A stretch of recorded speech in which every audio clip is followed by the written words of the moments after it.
نحمده ونصلي ونسلم على رسوله الكريم اما بعد فاعوذ بالله من الشيطان الرجيم بسم الله الرحمن الرحيم ولن ترضى عنك اليهود ولا النصارى حتى تتبع ملتهم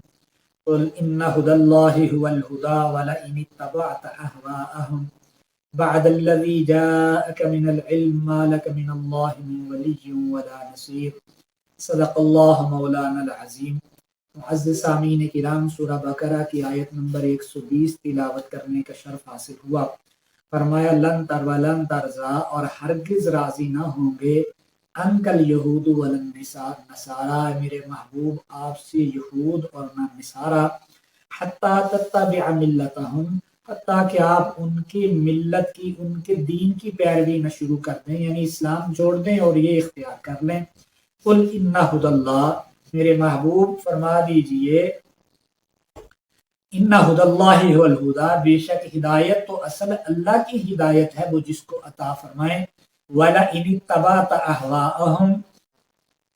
اور اس کے بعد اگر آپ ان کی خواہشات کی اتباع کریں گے بعد الذی جاءک من العلم علم کے آ جانے کے بعد ما لک من اللہ من ولی آپ کا کوئی ولی حمایتی ولا نصیر اور مددگار نہ ہوگا۔ تو اس آیت میں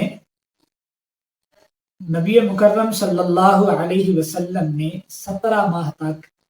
ان کی دل جوئی کے لیے کہ یہود و نصارہ کا قبلہ بیت المقدس ہے، یہ اسلام قبول کر لیں، تو 17 ماہ تک بیت المقدس کی طرف چہرہ کر کے نماز ادا فرمائی اور ہر معاملے میں ان کی رعایت رکھتے کہ شاید یہ ہماری طرف مائل ہو جائیں، اسلام قبول کر لیں۔ تو اس آیت میں اللہ پاک نے ان کو اپنے محبوب صلی اللہ علیہ وسلم کو یہ بات بتا دی، اور اصل میں یہ ان آقا علیہ السلام کو نہیں بتایا گیا بلکہ ان کے ذریعے سے امت محمدیہ مخاطب کی گئی کہ آپ سے یہ کبھی بھی مسلمانوں سے یہ کبھی بھی راضی نہیں ہوگے، حتیٰ کہ یہ کب راضی ہوں گے آپ سے، کب خوش ہوں گے آپ سے کہ آپ اپنا دین چھوڑ دیں، اسلام چھوڑ دیں اور ان کا راستہ اختیار کر لیں، تو یہ آپ سے خوشیاں، ورنہ یہ آپ سے کبھی بھی خوش نہیں ہوں گے۔ اور فرمائے والا ان اتبعت اهواءهم بعد الذی جاءک من العلم، اب علم سے کیا مراد ہے؟ تو یہ کتاب ہدایت، جب آپ کے پاس علم آ چکا، ہدایت آ چکی، قرآن مجید آ چکا، اس کے بعد آپ قرآن کا راستہ چھوڑ کے ان کے راستے پہ چلیں، اس علم کو چھوڑ کے وہ جہالت والا راستہ اختیار کریں۔ یہ بتایا آقا علیہ السلام کے ذریعے سے مخاطب ہمیں کیا جا رہا ہے۔ تو پھر ہمارا جیسے لئن اشرکت لیحبطن عملک، اگر آپ نے شرک کیا، اب نبی بھی شرک کر سکتا ہے، وہ تو شرک سے بچانے کے لیے آتا ہے، تو بتایا ہمیں جا رہا ہے۔ اسی طرح یہاں پر وَلَئِنِ اتَّبَعْتَ أَهْوَاءَهُمْ سے مخاطب ہمارے نبی ہیں، بتایا ہمیں جا رہا ہے، ان کو خطاب کر کے بتایا اور سکھایا ہمیں جا رہا ہے کہ اگر تم اب ان کی اتباع کرو گے اسلام چھوڑ کے، تو پھر تمہارا کوئی ٹھکانہ نہیں ہوگا۔ اب آگے حضرت اس آیت میں امام اعظم ابو حنیفہ، امام محمد بن ادریس شافعی، امام داؤد، امام احمد یعنی تمام ائمہ فرماتے ہیں کہ ملتہم سے مراد کہ یہ کفر دنیا میں 2 ہی ملتیں ہیں، ایک ملت کافرہ اور ایک ملت مسلمان۔ یہاں پر اللہ پاک نے پیچھے تذکرہ 2 گروہوں کو کیا، اور جب ملت کی باری آئی تو واحد کیا۔ اس کا مطلب ہے ملت کافرہ ایک الگ ملت ہے اور ملت اسلامیہ ایک الگ ملت ہے۔ تو یہ 2 ملتیں ہیں، یہ نہیں ہے کہ یہود علیحدہ ملت ہے، عیسائی علیحدہ ملت ہے، یہ علیحدہ ملت ہے مشرکین مکہ، بلکہ تمام کی تمام کافر ایک ملت ہیں اور تمام کے تمام مسلمان ایک ملت ہیں۔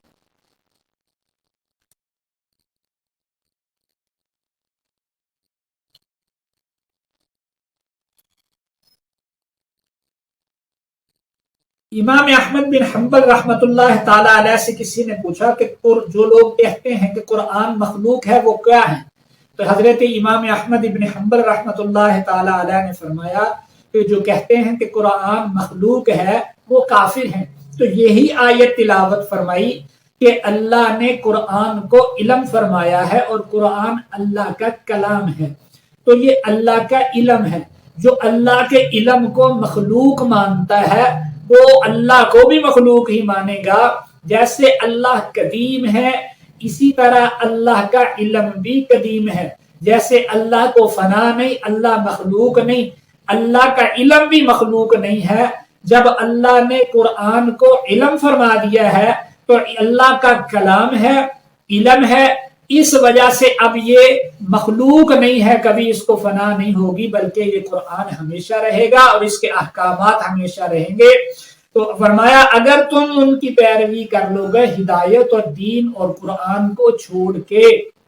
ان کی خواہشات کی تابع داری کر لو گے، ملت اسلامیہ ملت کافرہ کو راضی کرنے کے لیے، وہ کبھی راضی نہیں ہوں گے، من ولی ولا نصیر، اور تمہارا پھر کوئی مددگار اور حمایتی نہیں رہے گا۔ اللہ سمجھنے عمل کی توفیق عطا فرمائے۔ وما علینا